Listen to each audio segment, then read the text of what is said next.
Would you like your Twinkie now? You know what a Twinkie tastes like, even if you cannot remember the last time you ate one. That golden sponge cake, soft and a little springy.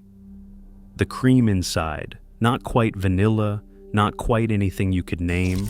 The cellophane twin pack you tore open in a school cafeteria somewhere a long time ago. Maybe it was yours, maybe it was your mother's. It is one of those flavors that belongs to everyone and no one. And here is the strange part. You can still buy one right now, this afternoon, at the store down the road. Same wrapper, same golden cake, same favorite, which is exactly what makes the rest of this story so hard to hold in your head. Because at its peak, Hostess was an institution. Hundreds of millions of Twinkies a year, 1,000 of them coming off the line every minute.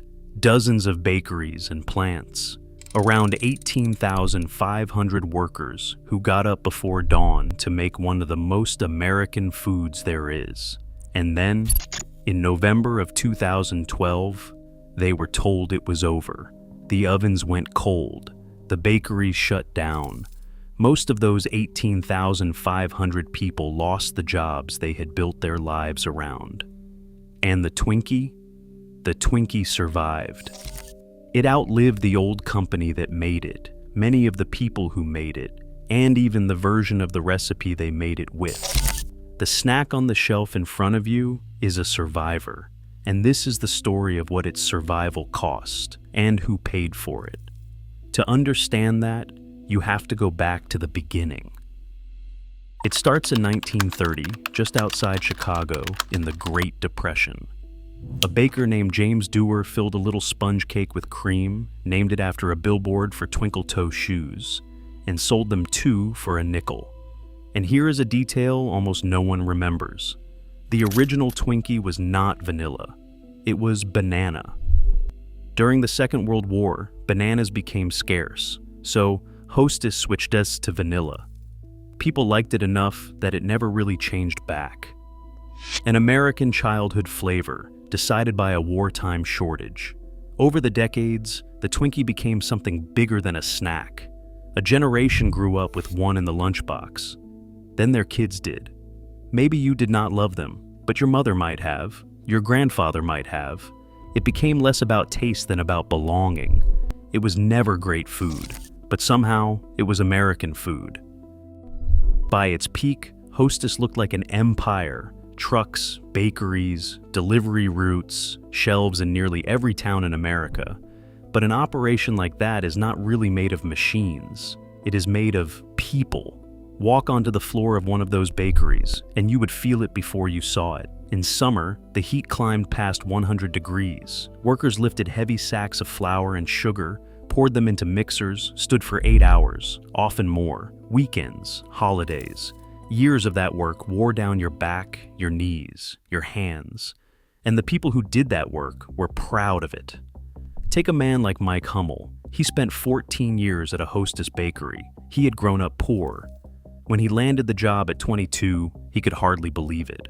That job was how he joined the middle class. That is what a Hostess bakery was, for the people inside it, not a punchline. A hard, punishing job a person could build an entire life around. And in return, you got a middle-class wage, health care, and something even more important, a pension. Hold on to that word, because the deal was about to change. As America grew more health-conscious, the Twinkie became the symbol of junk food, a punchline in The Simpsons, in Ghostbusters, in Zombieland. But the mockery did not kill the Twinkie. In a strange way, it made it more famous. Underneath the jokes, America was just quietly buying fewer of them. Demand was not collapsing overnight, it was leaking away.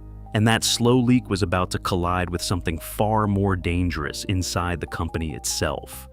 Debt. You might wonder how that happens. How does a household name, a company with billions in sales, end up buried under debt? The answer is not simply that people stopped buying Twinkies. It is what happened to the company behind them. Hostess had been bought and sold by a string of owners. The last ones came in through a leveraged buyout.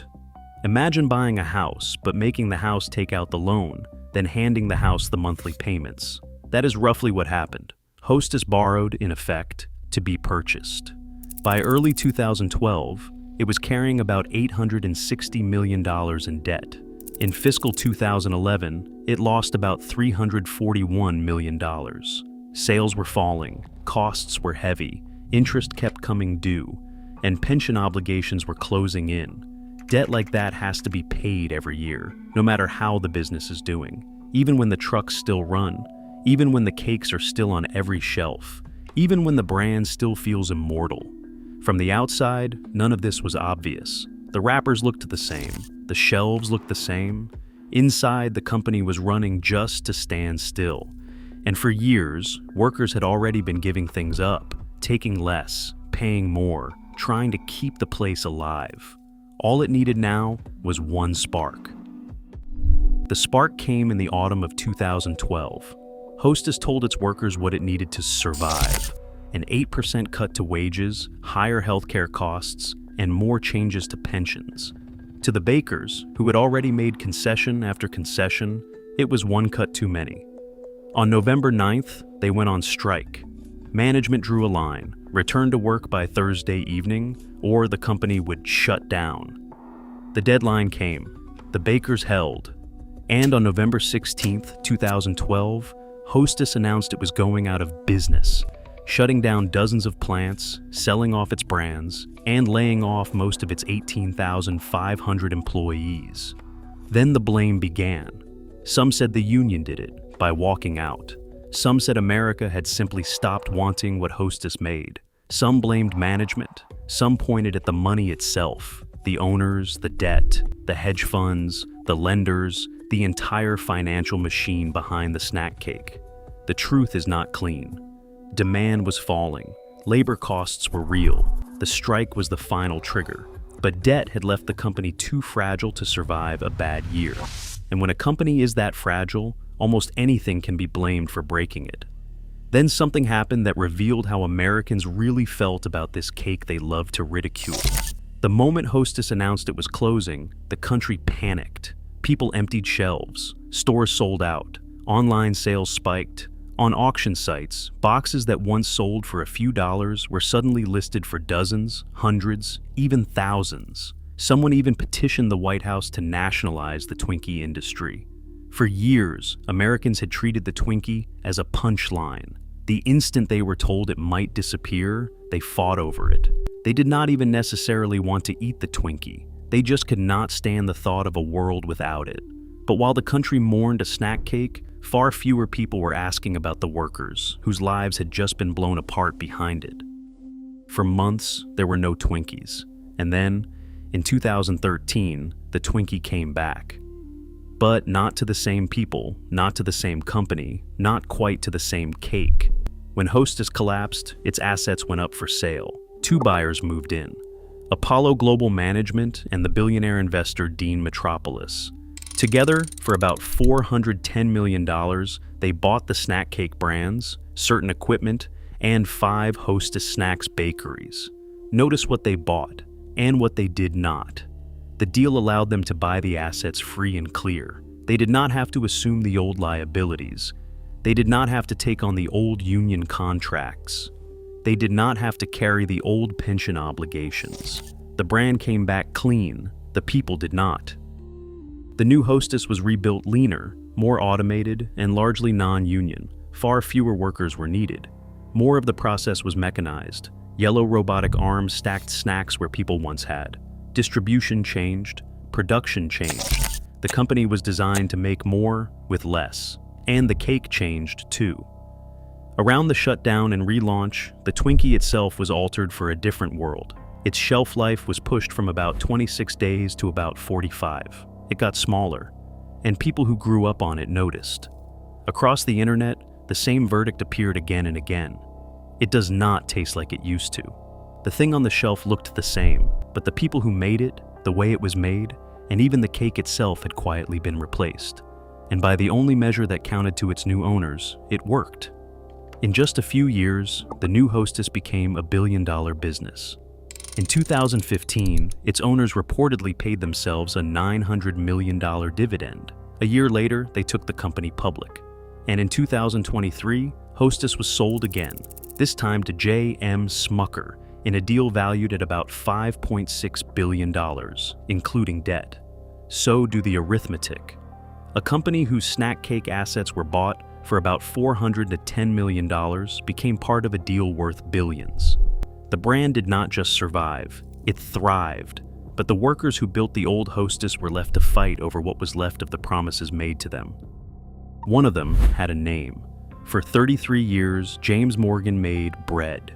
Not Twinkies. Bread. Wonder Bread at Hostess bakeries in Chicago and Hodgkins. He started as a mixer and an oven operator. By the end, he was chief steward of his union local. You have already felt those years, the heat, the heavy bags, the weekends, the holidays, the body wearing down. Morgan lived all of it. Out of that work, Morgan and his co-workers built one thing they cared about even more than wages. A pension, not a gift. A pension they bargained for, fought for, and in some years effectively bought themselves, taking money that could have gone into wages and putting it into retirement instead. A pension meant that after a lifetime of heat and flour dust, they could retire with dignity. In August of 2011, Hostess told employees it was suspending pension contributions. Temporarily. It was not temporary. The payments did not resume. During the bankruptcy that followed, workers watched the company move through court while some executives received large raises. Then the company was gone. Morgan was out of work. And the pension promises he and his co-workers had built their lives around were suddenly in danger. That is the part that gets lost when people talk about Twinkies. It is easier to mourn a snack cake than a pension fund. Easier to picture an empty shelf than a retired baker wondering whether his check will be cut, whether he can afford prescriptions. Morgan put it plainly. They were not asking for a handout. They had earned the pension. They had worked for it, sacrificed for it, been promised it. All they were asking for was fairness. So, let us go back to where we started. Close your eyes for a moment. It is before dawn, somewhere in Illinois. The bakery floor is already hot.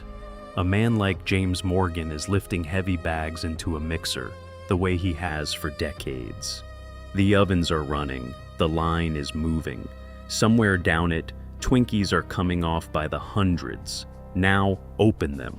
That bakery is closed.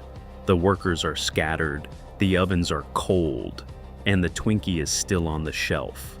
Same wrapper, same golden cake. It looks like nothing ever happened. That is the unsettling thing about it. We love to say the Twinkie is indestructible. There was a teacher in Maine who kept one on top of his blackboard for decades. It dried out. It went brittle. But in the legend, it never quite died. But the legend was never really about the cake. It was about the idea that some things just go on forever. And something did survive. It just was not what people thought. Not the old company, not the old jobs, not the old pension promises, not even the old cake exactly. What survived was the name on the box, the wrapper, the brand. That is the thing to understand. We did not lose the Twinkie. You can hold one in your hand right now. What we lost were the people who made it, and the version of it they made. It survived by becoming something that no longer needed them. And if you think that is just a story about one snack cake, look closer. It is happening in other aisles, to other names you grew up with. A beloved thing gets bought, gets optimized, gets kept alive on the shelf long after the people who built it have been subtracted from the math. Because a brand cannot get tired. It cannot get injured lifting heavy bags in a 100-degree room. It cannot be told that the pension it counted on is suddenly uncertain. A brand just sits there, golden and smiling, while the people behind it are quietly written out. James Morgan said all he wanted was fairness. The Twinkie is doing fine. It survived. That was never the question. The question was always who paid for it, and whether, the next time you see that golden cake in its cellophane wrapper, you will remember that the answer has a name. If a name came to mind while you watched this, someone you know who gave their working life to a company that did not give it back, leave it in the comments. And if you found this story worth your time, hit subscribe. There are more names where this came from, and more stories about the things America built and the people it left behind to do it.